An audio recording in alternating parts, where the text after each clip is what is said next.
Today we'll complete our study of the book of Joel, which we began 4 weeks ago. And at that time, we noted that the book of Joel divides itself into two almost equal sections. The first section, which we examined last month, is from chapter 1, verse 2 through chapter 2, verse 17. And we characterized this portion of Joel's writing as the bad news, as Brother Sebastian mentioned.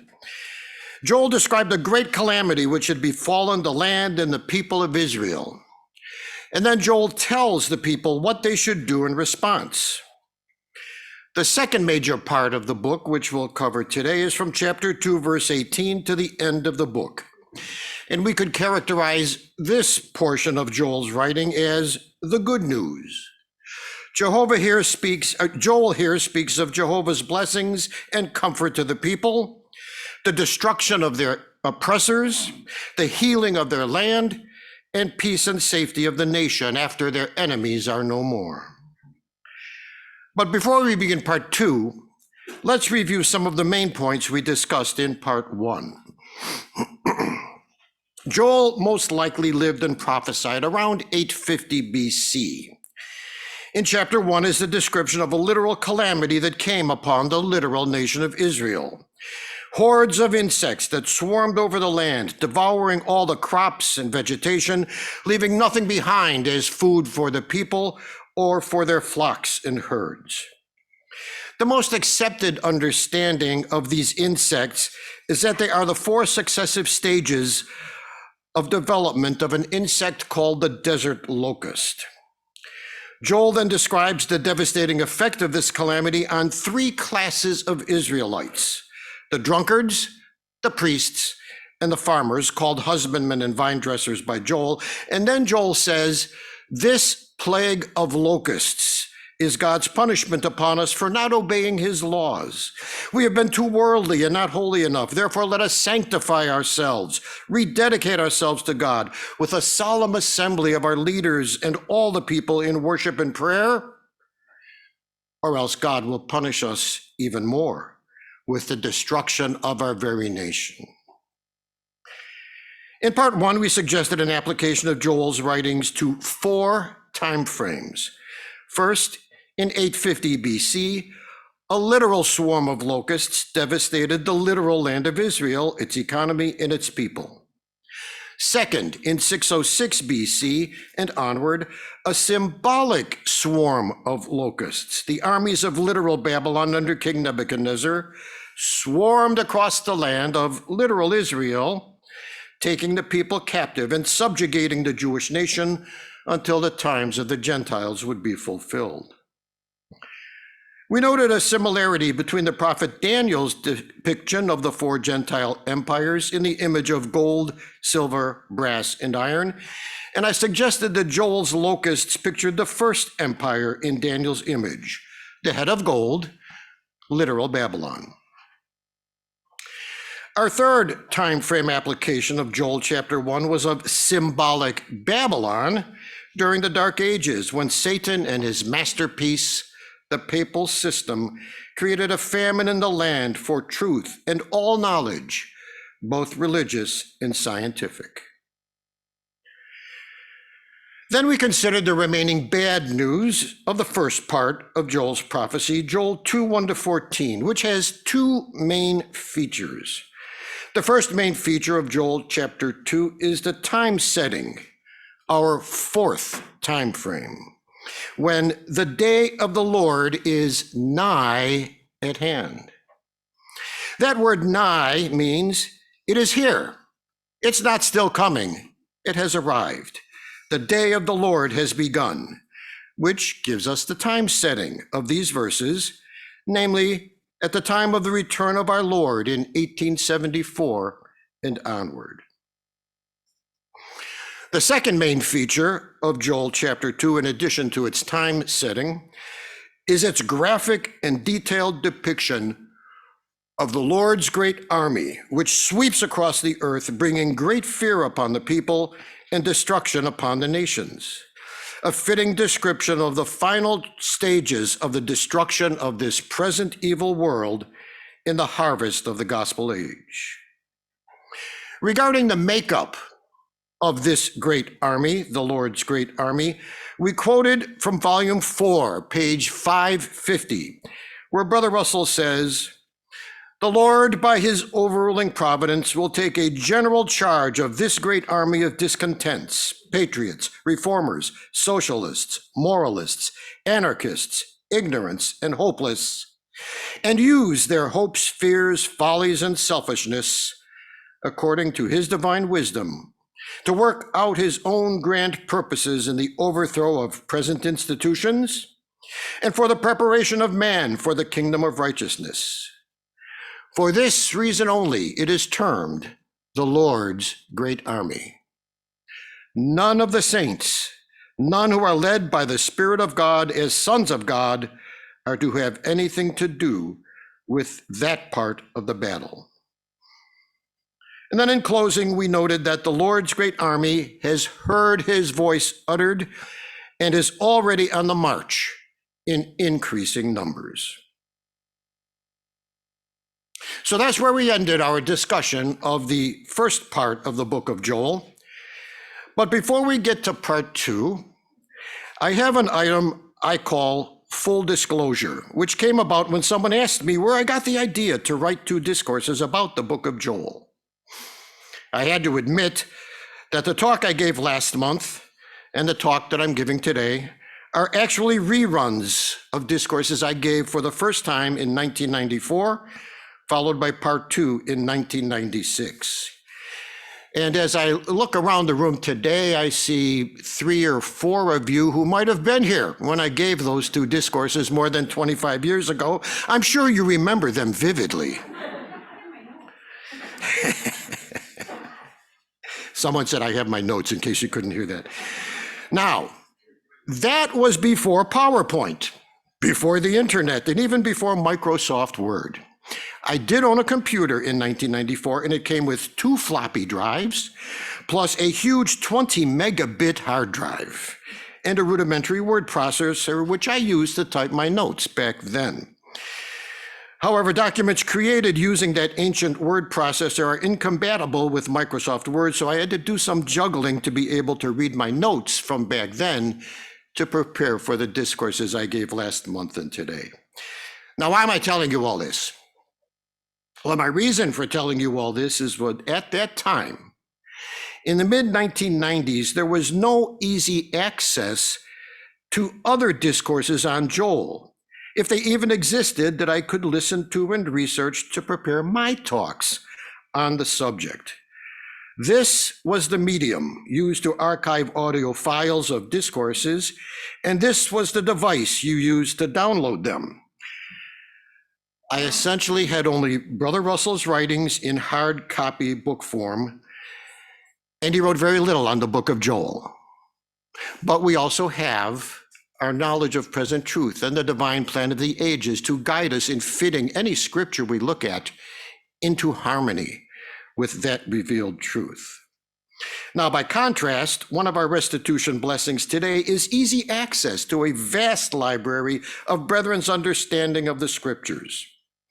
So after my talk last month, and here's the point I'm getting to, I received comments from brethren who told me that they had listened to several talks on Joel by other speakers, which I wasn't aware had existed back then, which are now readily available. And they told me that my explanation of the book of Joel was sadly lacking in comparison to those other discourses. And that's fair. In fact, I'll share with you one of those other interpretations suggested to me after my first discourse a month ago that I thought was excellent. You'll recall I suggested that the literal locusts symbolized the Babylonian Empire, and then the Babylonian Empire symbolized the nominal church systems and their oppression of the true church during the 1260 years of the Dark Ages. In the alternate suggestion which I received, the literal locusts symbolized not just Babylon, but all 4 of the Gentile empires during the Gentile times, the entire 2,520 years of dominion over natural Israel, not just that shorter time of the Dark Ages that I suggested. And that interpretation explains many of the details differently, but very well, and is worthy of consideration. Okay, all that having been said by way of review, let's now take up our examination of the second section of the book of Joel, the good news in Joel. And we'll start by reading Joel 2:18 to 27.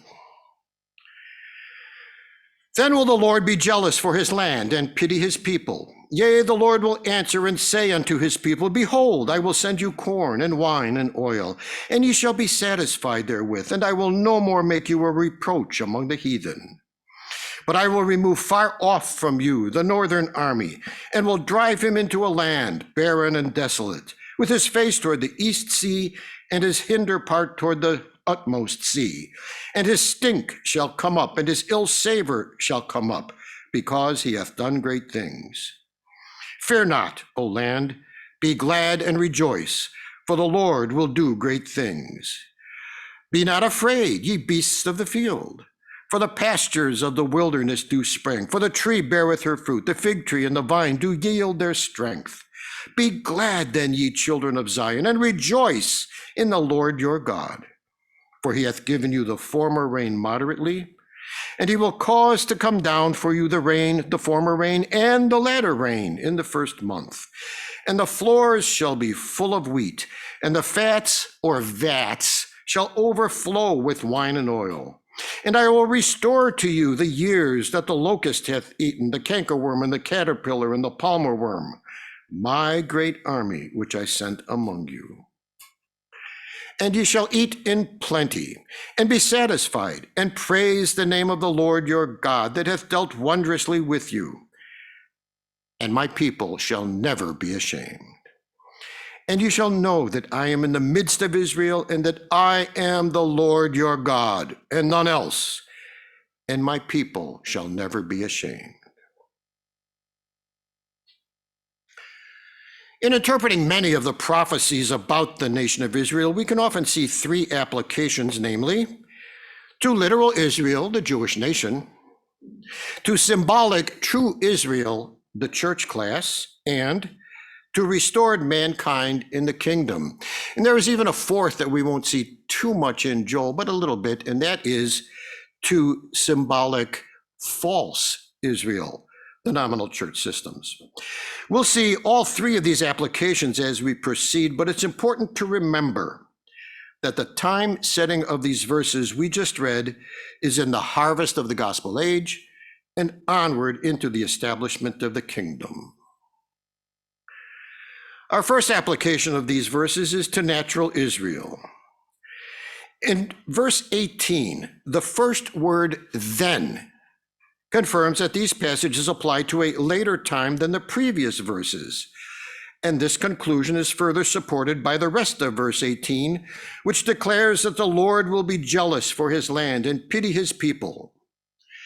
Sounds very much like the title of a booklet published some time ago, The Time to Favor Zion is Come, which time was spoken of not only by Joel, but repeatedly in the Psalms and the prophecies of Isaiah and Jeremiah, among others.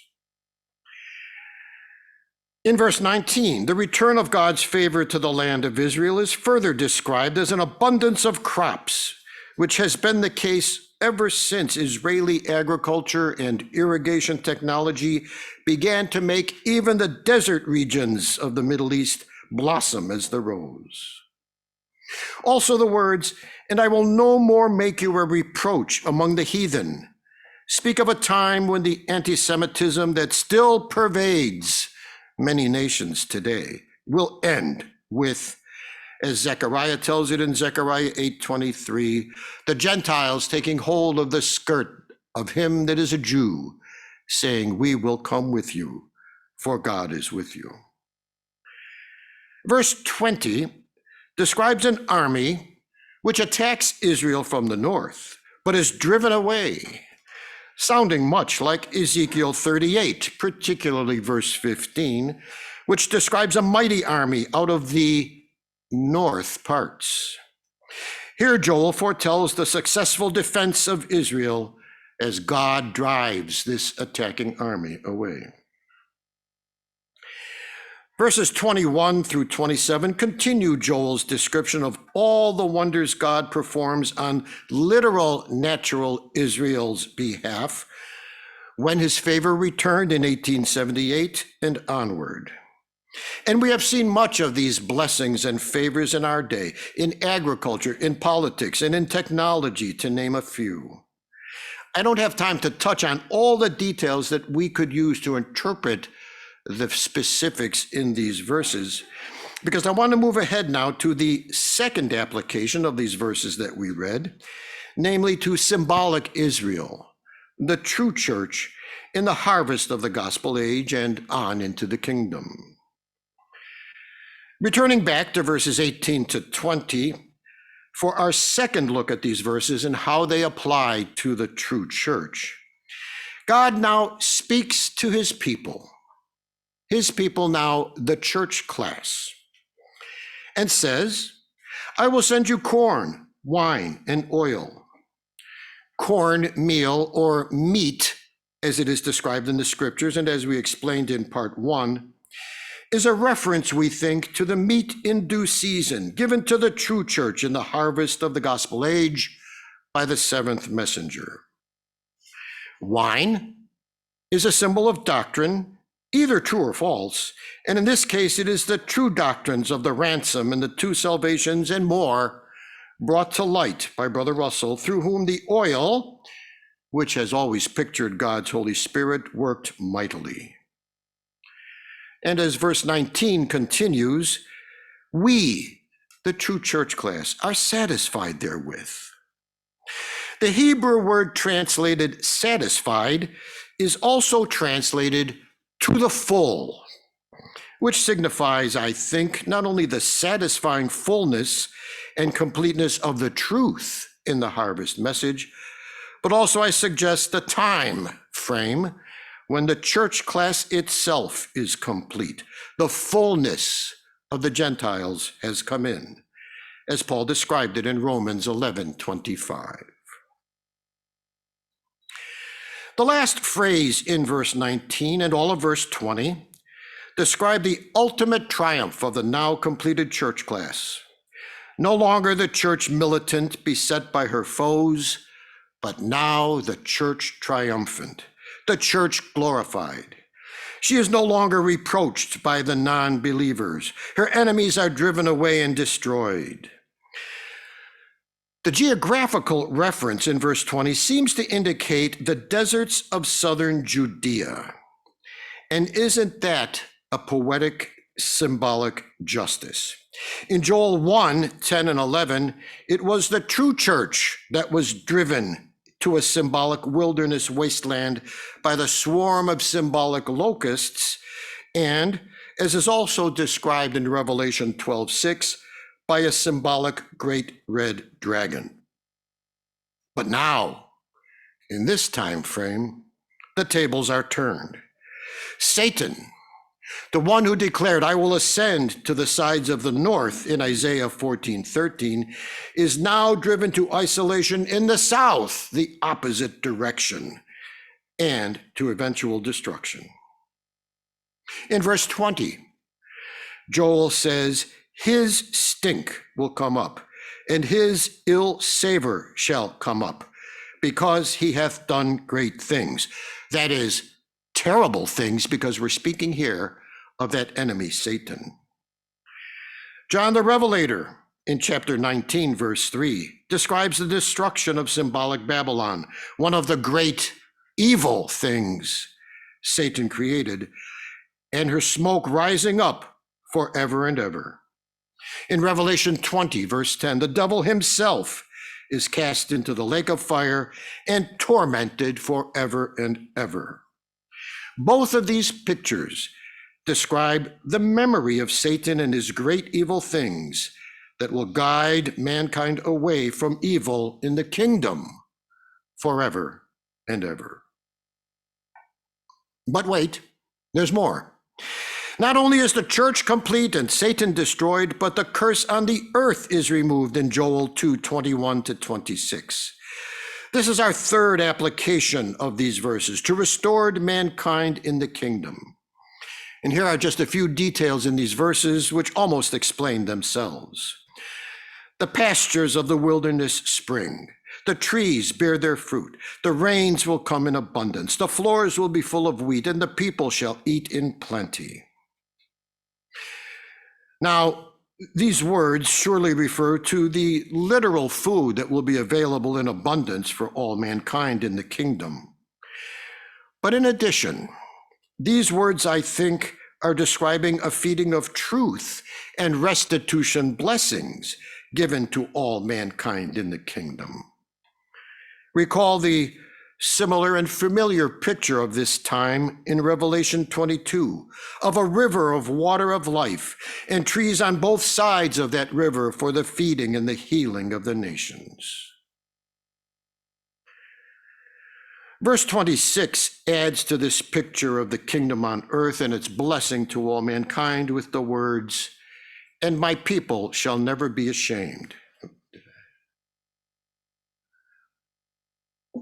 The Hebrew word translated ashamed also means disappointed. I like that thought. All mankind, God's people, will never be disappointed at how God hath dealt wondrously with them. They will be overjoyed at the blessings they are receiving from his hand in the kingdom. Verse 27 adds to this picture of the kingdom on earth and includes a repetition of part of verse 26. Verse 27 says, and here God is talking to the restored masses of mankind, "And ye shall know that I am in the midst of Israel, and that I am the Lord your God, and none else, and my people shall never be ashamed."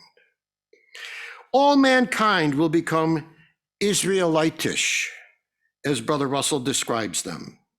And our well-known Zechariah 8:23, which I referenced before, tells us, I'll quote it now, "Thus saith the Lord of hosts, in those days it shall come to pass that 10 men shall take hold out of all languages of the nations, even shall take hold of the skirt of him that is a Jew, saying, We will go with you, for we have heard that God is with you." The last 7 words of verse 27 are the part of verse 26 that is repeated. Now, it could be that Joel is just being repetitious for emphasis. And keep that thought in mind because we're going to see other repetitions in Joel. But perhaps there is a difference in these 2 verses in who is being identified as my people. In verse 26, my people, as I said before, seems to clearly refer to mankind in the kingdom, given the context of the verse and the words preceding. And the same could be true of my people in verse 27, but I like the thought that in verse 27, God is here describing the heavenly phase of the kingdom, in contrast with the earthly phase of the kingdom in verse 26. And so in verse 27, God is describing his peculiar people, spiritual Israel. And Peter describes us in 1 Peter 2:9 as God's peculiar people. And also Paul in Titus 2:14 says, we are his peculiar people, with whom God dwells in our midst when the completed church is glorified.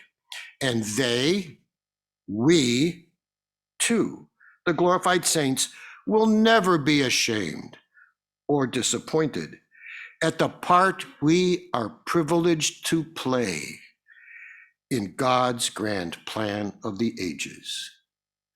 What an inspiring vision.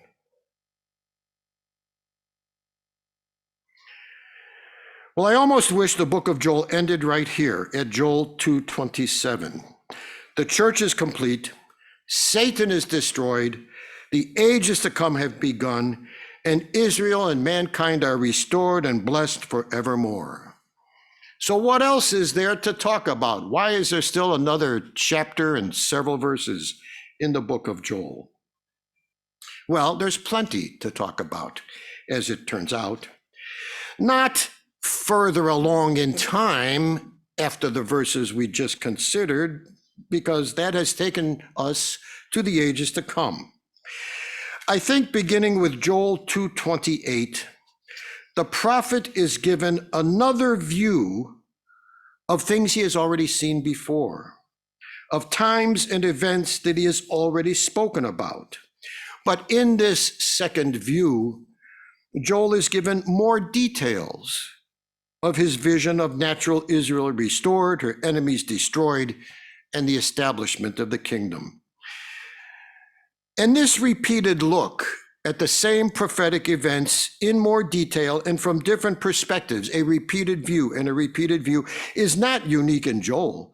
The book of Revelation, for one example, which we've already seen, has some similarities to Joel's prophecy, also has repeated looks at the gospel age time periods from different perspectives: cities, trumpets, seals on a scroll, and plagues, to name just a few. Repeated looks at the same events, but from a different perspective and with different symbols.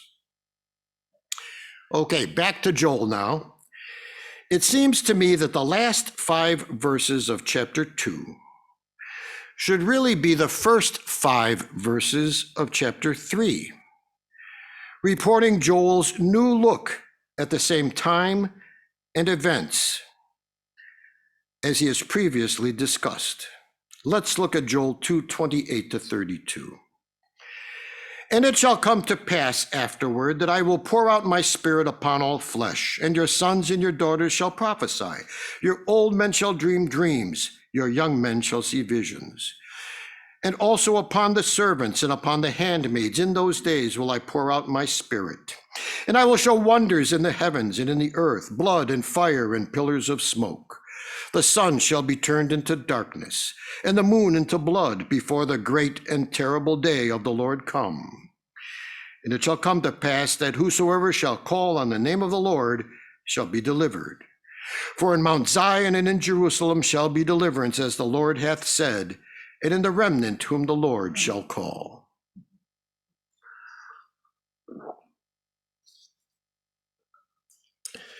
If my interpretations thus far are correct, and I eagerly await your feedback at the end of this discourse, then these verses, and continuing into chapter 3, are a rewind back in time to the gospel age and its harvest, particularly events which bring about the destruction of the old world order.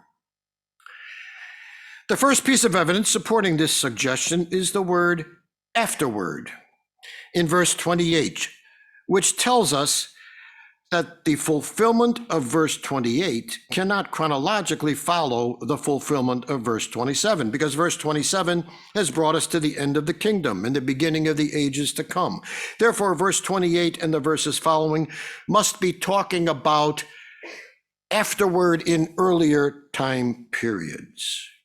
And indeed, in volume 3 and in several reprint articles, Brother Russell suggests that verses 28 and 29 should be reversed chronologically, and we agree.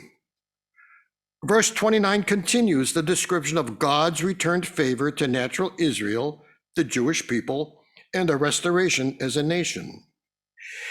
Afterward, after that work of blessing Israel is complete, then verse 28 is fulfilled when God's blessings are poured out on the rest of the world, the Gentile nations. As the Apostle Paul said in Romans 1:16, "For I am not ashamed of the gospel of Christ, for it is the power of God unto salvation to everyone that believeth, to the Jew first, and also to the Greek." Verse 30 describes great destruction, which Brother Russell in reprint 53:17 and 18 suggests may be both symbolic and literal. He says, "We have no positive knowledge that this language is symbolic. It may refer to social upheaval and combustion, political troubles, financial troubles, and also some great physical manifestations of divine power in connection with the time of trouble." In verse 31, The sun is symbolic of the gospel light of truth concerning our Lord Jesus and his ransom sacrifice, which was hidden throughout the gospel age. The moon refers to the Mosaic law and its standards of righteous conduct, which similarly have dimmed in the immoral conduct of the world, with evil waxing worse and worse in our own days and present time. Verse 32 once again skips forward to the kingdom. After all the destruction of the old order is complete, with the comforting words, "Whosoever shall call on the name of the Lord shall be delivered. For on Mount Zion and in Jerusalem shall be deliverance," a fitting description of the restitution work. And those words should suggest to your mind Isaiah chapter 2, verses 2 to 4. We'll talk about one of them later. That brings us to the continuation of these prophetic pronouncements in the final chapter of the book, Joel chapter 3. Once again, we're going to see the same pattern I mentioned last time, that even within this overall good news of the second part of the book of Joel, there is bad news and then followed again by good news. I'll read the bad news on Israel's enemies, which I guess maybe is actually good news for Israel, in Joel 3, 1 to 16. "For behold, in those days and in that time, when I shall bring again the captivity of Judah and Jerusalem," and bring again here means don't give them another captivity, but it means to bring the captives back home again. "I will also gather all nations, and will bring them down into the valley of Jehoshaphat, and will plead with them there for my people and for my heritage Israel, whom they have scattered among the nations and parted my land. And they have cast lots for my people, and have given a boy for an harlot, and sold a girl for wine, that they might drink. Yea, and what have ye to do with me, O Tyre and Zidon, and all the coasts of Palestine? Will ye render me a recompense? And if ye recompense me, swiftly and speedily will I return your recompense upon your own head. Because ye have taken my silver and my gold, and have carried into your temples my goodly pleasant things. The children also of Judah and the children of Jerusalem have ye sold unto the Grecians, that ye might remove them far from their border. Behold, I will raise them out of the place whither ye have sold them, and will return your recompense upon your own head. And I will sell your sons and your daughters into the hand of the children of Judah, and they shall sell them to the Sabaeans, to a people far off, for the Lord hath spoken it. Proclaim ye this among the Gentiles. Prepare war. Wake up the mighty men. Let all the men of war draw near. Let them come up. Beat your plowshares into swords, and your pruning hooks into spears. Let the weak say, I am strong. Assemble yourselves and come, all ye heathen, and gather yourselves together round about. Thither cause thy mighty ones to come down, O Lord. Let the heathen be wakened and come up to the valley of Jehoshaphat, for there will I sit to judge all the heathen round about. Put ye in the sickle, for the harvest is ripe. Come, get you down, for the press is full. The vats overflow, for their wickedness is great. Multitudes, multitudes in the valley of decision. For the day of the Lord is near in the valley of decision. The sun and moon shall be darkened, and the stars shall withdraw their shining. The Lord shall also roar out of Zion and utter his voice from Jerusalem, and the heavens and the earth shall shake. But the Lord will be the hope of his people and the strength of the children of Israel. Going back now to verse 1, the time marker is interesting. It's a double time marker, so we don't miss the fact that Joel is, again, taking another look, rewinding to events which precede what he talked about in chapter 2, those events which brought us all the way to the ages to come. Now Joel rewinds time to the final destruction of this present evil world with some detail he did not provide in chapter 2. The double time marker is the two-part phrase, in those days and in that time. What days? What time? When I bring again the captivity of Judah and Jerusalem. This is the restoration of the nation of Israel, the people and the land. In what year, what days, what time was that? 1878, when Israel's double of 1845 years, which began in AD 33 with our Lord's pronouncement, your house is left unto you desolate, was complete. The time to favor Zion had come, and I need not remind you of all the miraculous events that have taken place in Israel over the last 144 years. Verse 2 gives us the place where Jehovah gathers all the Gentile nations to destroy them, the valley of Jehoshaphat. Well, where is the valley of Jehoshaphat? First of all, there was a king with that strange name, Jehoshaphat, a king of the two-tribe kingdom of Judah, sometime after the 10 tribes had broken away and were called the kingdom of Israel. And his name, Jehoshaphat, means judged of Jehovah, a fitting description given the next few words of verse 2. I will plead with them, the Gentile nations, for my people and my heritage Israel, whom I have scattered among you. Now that word plead in the original Hebrew does not mean what you might think of the way we use that word plead today. Today, when someone pleads, it is a weaker person begging a stronger person for mercy or for a favor. Please. God does not plead with the Gentile nations in that sense of the word. He renders his judgment upon them, recall the meaning of the name Jehoshaphat, and then God destroys the Gentile nations. But once again, where is this valley of Jehoshaphat, if there is a literal place with that name, where this indictment of the Gentile nations for their mistreatment of the Jewish people takes place? The location is not given in the Bible. In fact, the phrase Valley of Jehoshaphat does not appear anywhere outside the book of Joel in the Old Testament.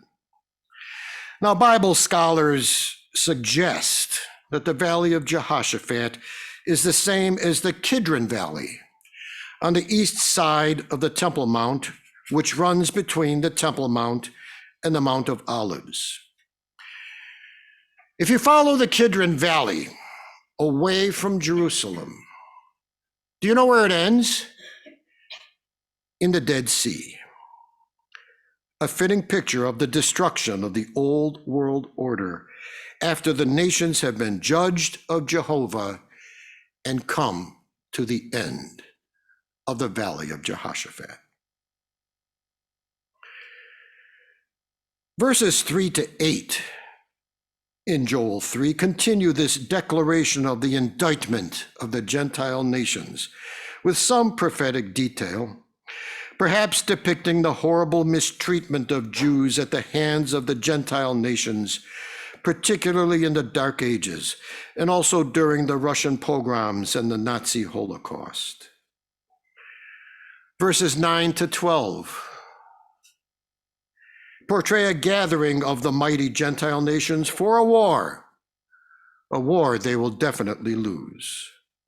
Here the location, the Valley of Jehoshaphat, is plainly explained as the place where God sits in judgment of the heathen.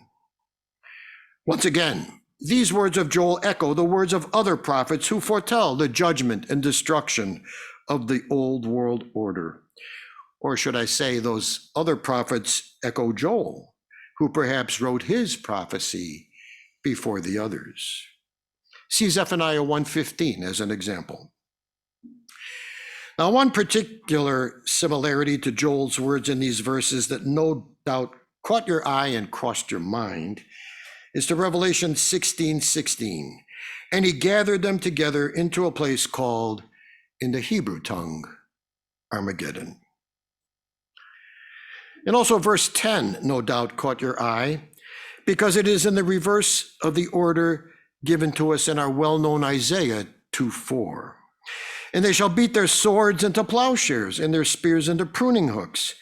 Nation shall not lift up sword against nation, neither shall they learn war anymore.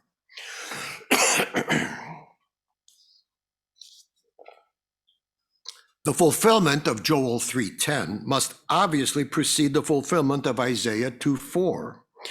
And I believe we have seen the modern equivalent of beating plowshares into swords and spears into pruning hooks into spears, ever since World War I, when nations diverted their energy and resources away from agriculture and commerce to the manufacture of guns, bombs, and nuclear weapons. But it was always nations and their large armies that faced off against each other, the strong against the strong, until relatively recently, when the weak said, "I am strong," when individual terrorists strapped bombs to their chests and murdered dozens, even hundreds, and when armed groups, small in number but well-equipped in the latest weapons technology, carried out terrorist attacks in highly visible and well-publicized manners for maximum effect. Verse 13 of Joel 3 seems to describe the harvest and destruction of the vine of the earth, the nominal church systems, as they are described in a similar prophecy in Revelation chapter 14, verses 19 to 20. In Joel 3:14, the word decision means a threshing instrument in the Hebrew.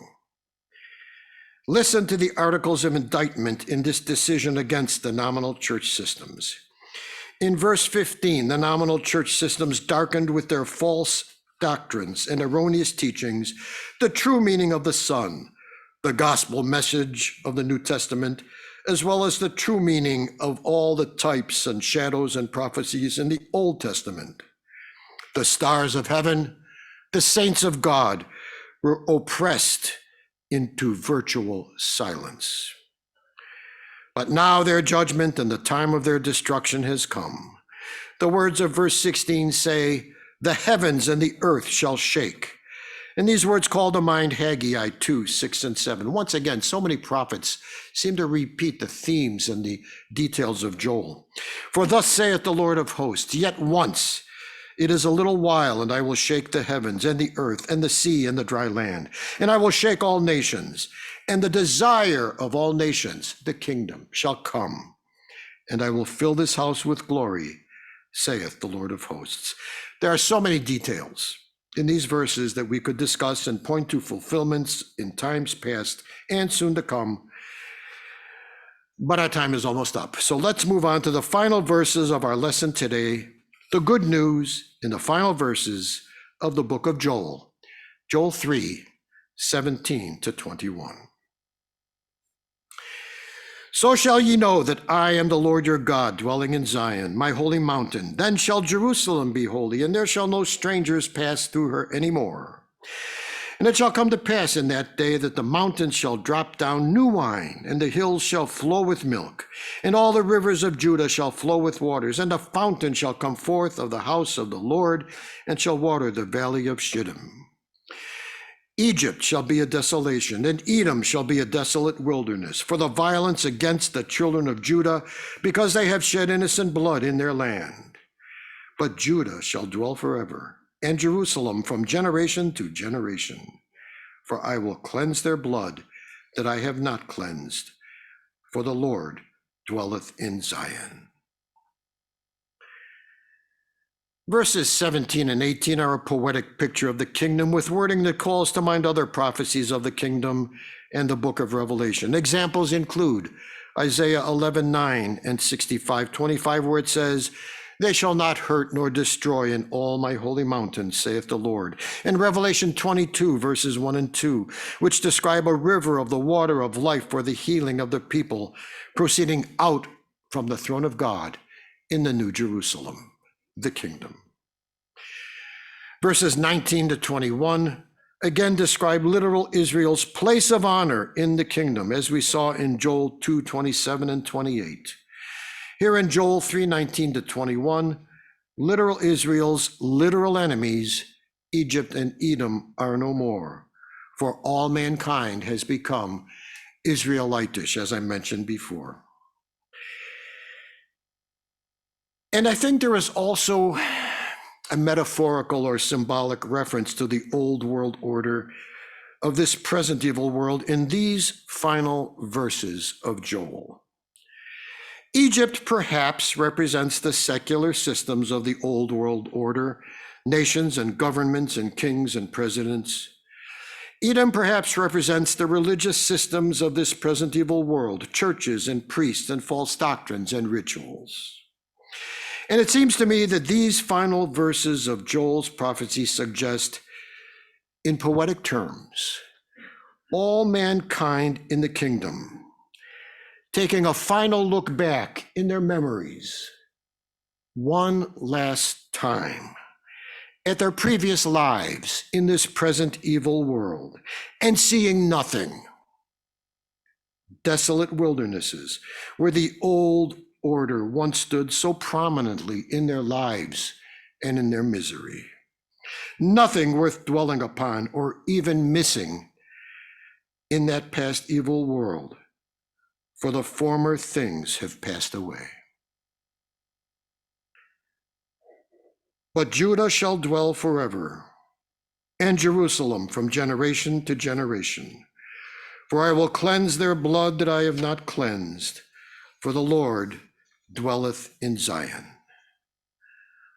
Thus will it be when the restitution work is complete. What a vision. So ends the prophecy of Joel, and may the Lord add his blessing.